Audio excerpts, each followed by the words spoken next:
ভারতে অবস্থানরত ক্ষমতাচ্যুত প্রধানমন্ত্রী শেখ হাসিনা শীঘ্রই দেশে ফিরে আসার ঘোষণা দিয়েছেন। ভারতীয় সংবাদ মাধ্যম এনডিটিভিকে সম্প্রতি দেওয়া এক ইমেইলে সাক্ষাৎকারে চলতি বছরেই তার দেশে ফেরার কথা জানান।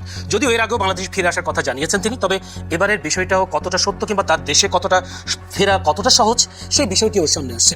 আন্তর্জাতিক অপরাধ ট্রাইব্যুনালের চিফ প্রসিকিউটর আমিনুল ইসলাম শেখ হাসিনার এই ফিরে আসার ঘোষণাকে রাজনৈতিক স্ট্যান্ডবাজি বলে মন্তব্য করেছেন। তিনি বলেছেন সাহস থাকলে দেশে এসে তাকে জুলাই হত্যাযজ্ঞের বিচার মোকাবেলা করার আহ্বানও জানান তিনি। আলোচনা করবার জন্য আমাদের স্টুডিওতে উপস্থিত আছেন, আমার ডানে আছেন মাসুদ কামাল, সিনিয়র সাংবাদিক ও কলামিস্ট। মাসুদ কামাল, আপনাকে অসংখ্য ধন্যবাদ সময় দেওয়ার জন্য। আছেন ব্যারিস্টার আসাদুজ্জামান ফুয়াদ, সাধারণ সম্পাদক এবি পার্টি। আসাদুজ্জামান ফুয়াদ, আপনাকে অসংখ্য ধন্যবাদ। বলছিলাম শেখ হাসিনার ফিরে আসা কতটা সহজ এই বিষয় নিয়ে আলোচনা শুরু করতে চাই। প্রথমে যেতে চাই মাসুদ কামালের কাছে। মাসুদ কামাল, শেখ হাসিনা যে ফিরে আসবে, চলতি বছরেই ফিরে আসা যে একটা ঘোষণা তিনি দিয়েছেন এনডিটিভিতে, সেই ফিরে আসাটা আসলে কতটা সহজ বা বাংলাদেশের কারো কাছে এরকম কোনো খবর আছে কিনা যে শেখ হাসিনা খুব দ্রুত ফিরবে? আমি এটা বলতে পারবো না কারো কাছে খবর আছে কিনা, গোপনে কারো কাছে খবর থাকতেও পারে, এটা তো আমার বলতে পারার কথাও না। আপনার সিনিয়র সাংবাদিক হিসেবে আপনাদের কাছে কোনো সময় এটা সিনিয়র জুনিয়র কোনো ব্যাপার না ভাই, এটা উনি আসবেন কিনা উনি জানেন। তবে আপনি আমাকে বলতে আপনি আমাকে জিজ্ঞেস করতে পারেন যে এটা আসলে সম্ভাব্য কি হতে পারে, আশাটা রাজনৈতিকভাবে কতটা গ্রহণযোগ্য হতে পারে, অথবা কি মানে এর আসার পর কি হতে পারে, এটা নিয়ে আলোচনা করতে পারেন। দেখেন, উনি আসবেন কি আসবেন না এটা আপনাকে কনফার্ম হওয়ার জন্য 31 ডিসেম্বর পর্যন্ত ওয়েট করতে হবে। কারণ উনি বলেছেন যে এই বছরের মধ্যে আসবেন, 31 ডিসেম্বরের পরে তো এই বছর থাকবে না, কাজে আসলে উনি আগামী 5 মাসের মধ্যে আসবেন।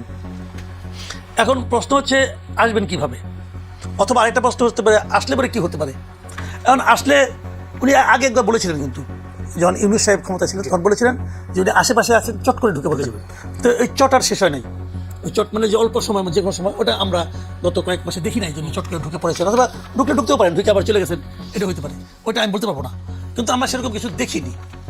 এই দফায় উনি আসতে পারেন, আবার আসতে নাও পারেন, কিন্তু আসেন আর না আসেন, উনি যে কথাটা বলেছেন এটাকে আমি গুরুত্ব দিই।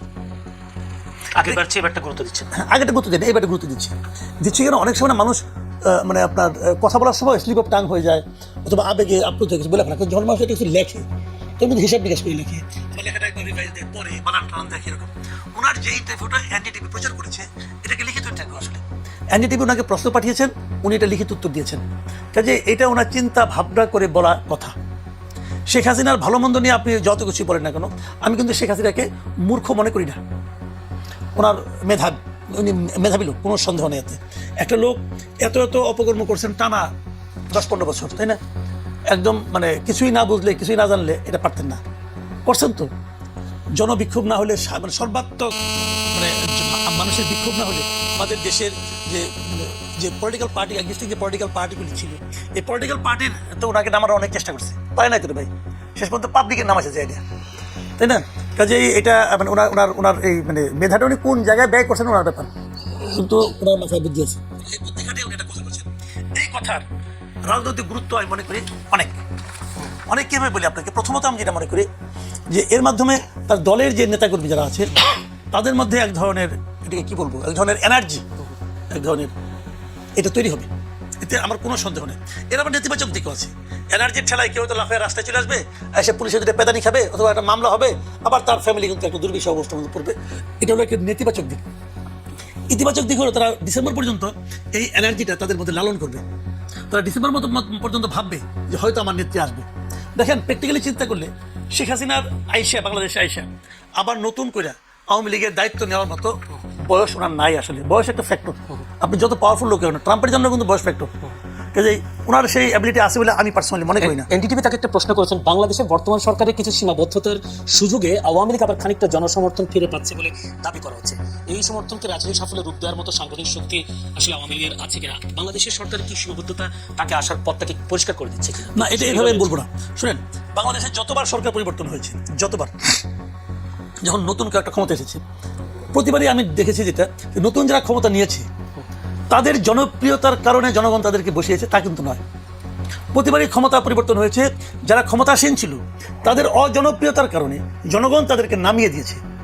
নামানোর পর যে আসছে, কিন্তু নতুন কাউকে চেয়ে চিনতে আল্লাহর কাছে দোয়া করে নিয়ে আসছে যে অমুকে না আসলে আমার দেশ চলবে না, এমনটি হয় নাই। বাংলাদেশে এবার নির্বাচনও তাই।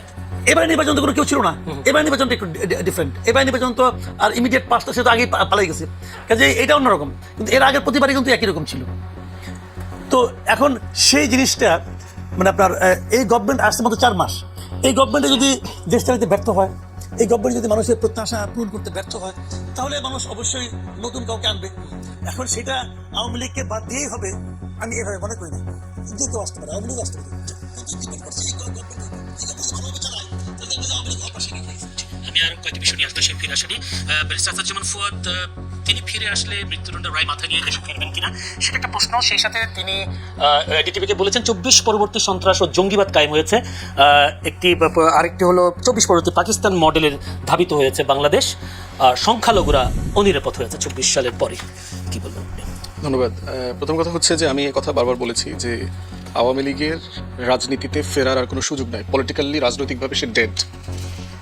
আওয়ামী লীগকে ফেরানোর চেষ্টা, সম্ভাবনা যারা দেখছেন অথবা করছেন, এটা সিম্পলি হচ্ছে একটা জাবর কাটা। আহা যদি হতো, হায় রে হায় যদি এরকমটা করা যেত, এরকম এমন যদি হতো, এরকম একটা ফিলিংসের জায়গা থেকে আর কি।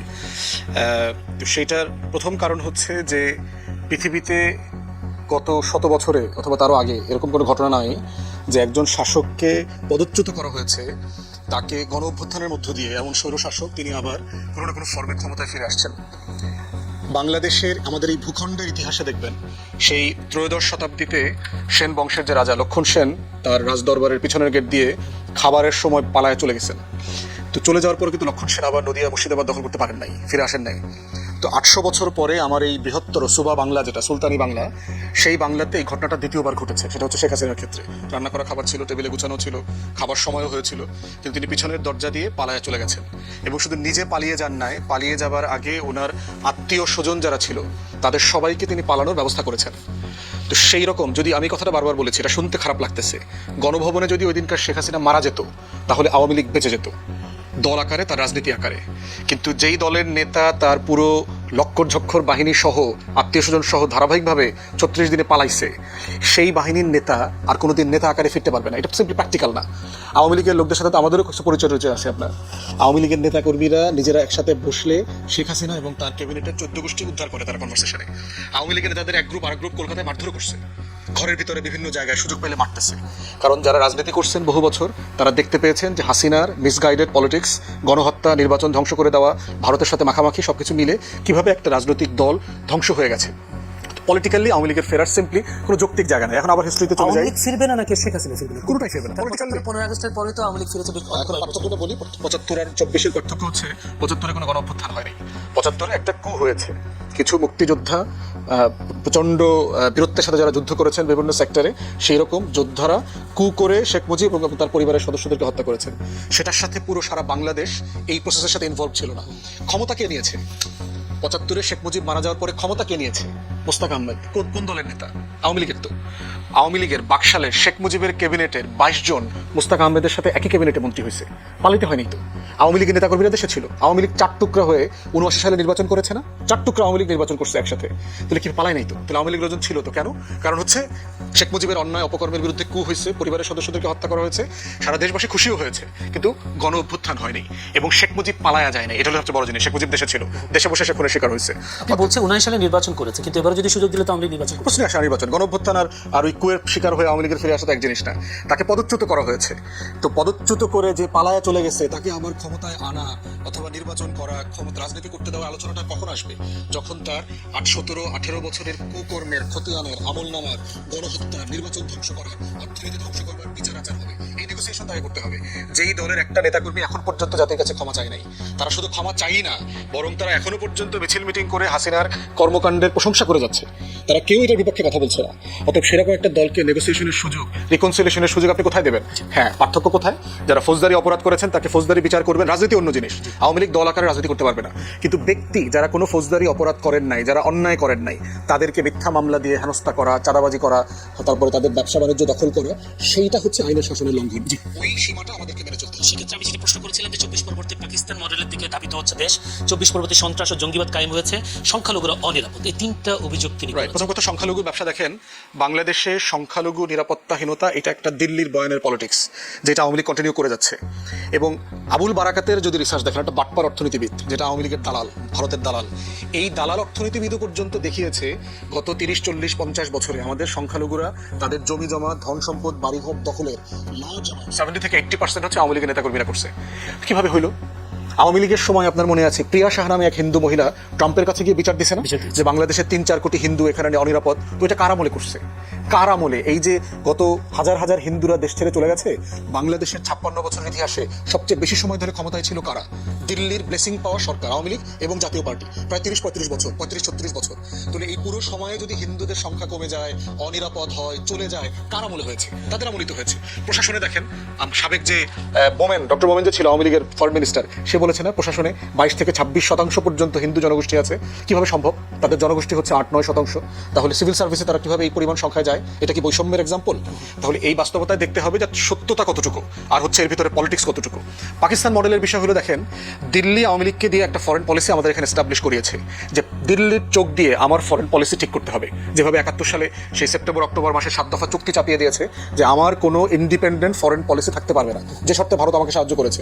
অতএব সেই দিল্লির চোখ দিয়ে কেন আমি পৃথিবী দেখবো? আমি তো একটা স্বাধীন দেশ, আমি কার সাথে সম্পর্ক করব, কার সাথে করব না, আমি বেইজিংয়ে আগে যাব না মালয়েশিয়াতে আগে যাব না ওয়াশিংটনে যাব, সেটা ডিক্টেট করবার মানুষ তো শুধুমাত্র দেশের মানুষ, তারা ডিক্টেট করতে পারবে, তারা তারেক রহমানকে বলতে পারবে, এর বাইরে তো কারো বলার সুযোগ নেই। অতএব বাংলাদেশের সভরেন্টির কোশ্চেনে, নিরাপত্তার প্রশ্নে চায়না, তুরস্ক, পাকিস্তান সবার সাহায্য লাগবে। কারণ আমরা একটা হস্টাইল বর্ডারে বাস করছি, যে আমার রাষ্ট্রের অখণ্ডতায় বিশ্বাস করে না, যে এই রাষ্ট্রটাকে স্বাধীন মনে করে না, তার 2 টাকার অ্যাম্বাসেডার ঢোকার পথে আইসব আমার সভরেন্টি নিয়ে কোশ্চেন করতেছে। তার ওই পারে বিজেপির যে ক্লাউন পলিটিশিয়ানরা আছে, কিছু মূর্খ তৃতীয় শ্রেণীর থার্ড গ্রেডেড পলিটিশিয়ান, তারা বলে বাংলাদেশকে তার অঙ্গ, তাদের শরীরের অংশের মতো মনে হয়, মানে ভারত মাতার অঙ্গ তারা মনে করে। তাহলে সেই জায়গায় যে দাঙ্গল পতাকা লাগাইছে, অখণ্ড ভারতের রাজনীতি করতেছে, বিজেপির ফ্যাসিবাদ, এগুলো মিলায় প্রতিদিন আমার স্বাধীনতা সার্বভৌমত্বকে যদি কেউ লঙ্ঘন করবার চেষ্টা করে, আমার এটা রক্ষা করবারও তো আমাকে চেষ্টা করতে হবে। সেটার জন্য যদি বেইজিংয়ের সাথে সম্পর্ক করতে হয়, তুরস্কের সাথে করতে হয়, পাকিস্তানের তৈরি করে F-17 থান্ডার প্লেন কিনতে হয়, আমার দেশের 2 কোটি নাগরিককে যদি ট্রেন করতে হয়, সামরিক প্রশিক্ষণ দিতে হয়, সবই করতে হবে আমার স্বাধীনতা রক্ষা করবার জন্য। অসংখ্য ধন্যবাদ ভাই মাসুদ কামাল। যদি শেখ হাসিনা ফেরে, বা আপনারা বলছেন হয়তো ফিরতে পারে, যদি ফিরে আসলে কাদের বেশি ক্ষতি, মানে কারা বেশি বিপদে পড়বে বলে মনে হয়? দেখেন, সে নিজেও বেশি বিপদে পড়তে পারে, হতে পারে অনেক কিছু। যদি কি হবে তার- এটা তার তো অনেক কি হবে মূল্য এটা আমি বলতে পারবো না। বাট একটা জিনিস হলো কি, আমি কিন্তু কতগুলো সম্ভাবনার কথা বলছি। যে ধরেন হাইপোথেটিক্যালি, ধরেন উনি ফিরলো, হয়তো সকল সম্ভাবনাকে আমি বাদ দিলাম, সব কিছুকে বাদ দিয়ে বললাম যে উনি প্লেনে করে কীভাবে প্লেনে ফিরলো, এয়ারপোর্টে উনি যেদিন আসবেন সবাই জানলো, তাহলে কি হবে? তাহলে ওনার তো অনেক কর্মী সংস্থা আছে, আওয়ামী লীগের লোক কিন্তু আছে বাংলাদেশে। আওয়ামী লীগকে আপনি রাজনীতি করতে দেন বা না দেন, দিতে চান বা না চান, এর উপর তো নির্ভর করবে এই লোকগুলো বাংলাদেশে আছে। এদেরকে আপনি বঙ্গোপসাগরে নিয়ে ফেলে দিতে পারবেন না, এরা কুরকুরের মতো উবেও যাবে না। তো তারা যদি ওখানে যায়, গেলে কি হবে? গেলে একটা মেসাকার অবস্থা হয়ে যাবে। যে মনে করেন এখন ওনাদের যদি আপনি যেতে না, যেমন 23 তারিখে ওনাদের প্রতিষ্ঠা বার্ষিকী শেষ, কই অনলাইনে কে দিন কি বলছিল প্রতিষ্ঠা বার্ষিকী পালন করো, কি পালন করবো তাও বলেনি কিছু। তাতেই দেখেন গভর্নমেন্ট 6 জেলায় আর্মি নামাই দিছে, বিজেপি নামাইছে। এখন তার মানে কি হচ্ছে, পুলিশের উপর গভর্নমেন্ট নির্ভর করতে পারে নাই। তো এটা তো আমি মনে করি যে এক ধরনের ভীতি, এবং এই ভীতিটা একদম অমূলক ভীতি, সেটা আমি হয়তো ভাবতে পারি, কিন্তু গভর্নমেন্ট তো ভাবে নাই। গভর্নমেন্ট তো নামাইছে, এখন নামে গভর্নমেন্ট তার শক্তিমত, তার পরিচয় দিচ্ছে, তারা এতটুকু ভয় পাইছে। এখন যদি শেখ হাসিনা চলে আসে, তাহলে গভর্নমেন্ট কী করবে? গভর্নমেন্ট বলতে ঠিক আছে, ওখানে কেউ যাইতে পারবে না, ওখানে 144 অথবা কারফিউ দিয়ে দিলেন, ধরলাম সবই ধরলাম, যে তারপর সে আসলো। আমি বলবেন না তাহলে এত সে বোকা হবে না, আসবে না। শেখ হাসিনা আপনি হাজার সমালোচনা করেন ভাই, কোনো সমস্যা নেই, কিন্তু সে যে একজন সাহসী মহিলা, এটা কিন্তু আপনি অস্বীকার করতে পারবেন না। তার কিন্তু ভাই সাহস আছে। ওয়ান সময় দেখছি আমরা, আমেরিকা চলে গেছে, আমেরিকা থেকে তারা সবাই বলছে আপনি যায় না, সে কিন্তু দেশে চলে আসছে। তো এখন সাহস, দুঃসাহস, অনেক কিছু হতে পারে। ধরলাম এই সাহসটাকে যদি ক্ষতি করে,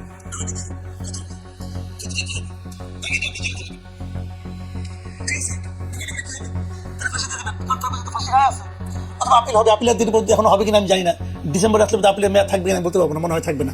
তাহলে আপনি কিন্তু ফাঁসিতে চড়াই দিলেন, তারপর কি হবে? তারপরে কিন্তু সহজ কিছু হবে না। তারপরে যেটা হবে সেটার আফটার ইফেক্টে কিন্তু গভর্নমেন্টকে ভাবতে হবে।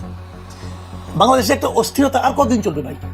কাজে আমি জানি না উনি কেন এগুলি বলেন, কেন বলেন না, অথবা সরকার কীভাবে হ্যান্ডেল করবে, আমি এগুলি বলতে পারবো না। কিন্তু একটা জিনিস হলো কি জানেন, আমি নিজে সবসময় মনে করি যে দেশে অস্থিরতা বেশি দিন থাকা ঠিক না। দেশটাকে আপনি দেশটাকে যদি গড়তে চান, সামনের দিকে নিতে চান, দেশটাকে দয়া করে বিভক্ত করেন না। ফুয়াদ ভাই এখানে আছেন, ওনার পলিটিক্যাল পার্টি ওনার একটা আছে, ওনাদের একটা ভয়েস আছে। কিন্তু আমি সকল পলিটিক্যাল পার্টিকে বলি যে আপনারা বিভক্তি রাজনীতি আর করেন না। যে খারাপ, সে সমাজে খারাপভাবে চলবে, লোকে তাকে খারাপ বলবে, তাকে লোকে ভোট দেবে না। কিন্তু সবাইকে নিয়ে চলার চেষ্টা করেন। ওই তুমি বাদ, তুমি এই দেশে নাগরিকই না, যাবো তুমি কোনো কথা বলতে পারবে না। এই যে প্রবণতাটা, এই প্রবণতাটা আলটিমেটলি দেশের জন্য লং রানে কোনো উপকার আসবে না। আমি নিজে পার্সোনালি বিশ্বাস করি। আর ফজলে যে কথাটা বললো যে আওয়ামী লীগ মানে করেন যে দলটাকে দেশ থেকে একবার পালাইয়া যেতে হয় তারা আর ব্যাক করতে পারে না, এটা হয়তো অনেক জায়গায় আছে, আবার অনেক জায়গায় নাইও। কিন্তু কি আছে কি নাই তার উপর আগামীকালকে হবে, এটাও ঠিক না। আবার বৃষ্টির দিনে বজ্রপাত হয়, শুক্রবার সময় বজ্রপাত হয়, হতেই পারে। এই যে মার্কোস টিলিয়াস ফিলিপিন্স থেকে, তারপরে তখন ওই দেশের সরকার প্রধান তারই ছেলে, ওই পার্টি। তো এগুলো হবে না একদম তা তো না। তো এখন কোশ্চেনটা হলো কি, মানুষ অনেক কিছু ভাবে। বিষয়টা হলো যে বর্তমান সরকার যদি আওয়ামী লীগের আসার প্রয়োজনীয়তাটাকে জনমনে বুঝাতে পারে যে ওকে ছাড়াও তোমাদের চলবে, দেখুন আমি কত ভালো করতেছি, তাহলে মানুষ চুপচাপ থাকবে। আর সরকার যদি সেই কাজটা যে জিনিসটা ডক্টর ইউনূস পারে নাই, ডক্টর ইউনূস একটা সুবর্ণ সুযোগ পাচ্ছিল, কিন্তু সেটা পারে নাই করতে। এখন দেখা যাচ্ছে যে ইউনূসের আমলে নাকি সবচেয়ে বেশি দুর্নীতি হয়েছে। যদি সে ঠিকঠাক মতো চালাতে পারতো মানুষ তো ভুলে যেত আওয়ামী লীগের কথা, কিন্তু সে তো পারে নাই। ধীরে ধীরে ধীরে ধীরে ধীরে ধীরে আওয়ামী লীগ, আপনার রাস্তাঘাটে জানান, তো রাস্তাঘাটে যাই তো অনেক সময় দেখা সাক্ষাৎ হয়, লোকজন তো কথাবার্তা বলে, শুনি তো। এটা তো শোনার জন্য আওয়ামী লীগকে খেদানো হয় নাই। যে কথা শুনি এটা শুনতে তো চাই না, কিন্তু শুনি তো। মানুষ কিন্তু আপনার কথা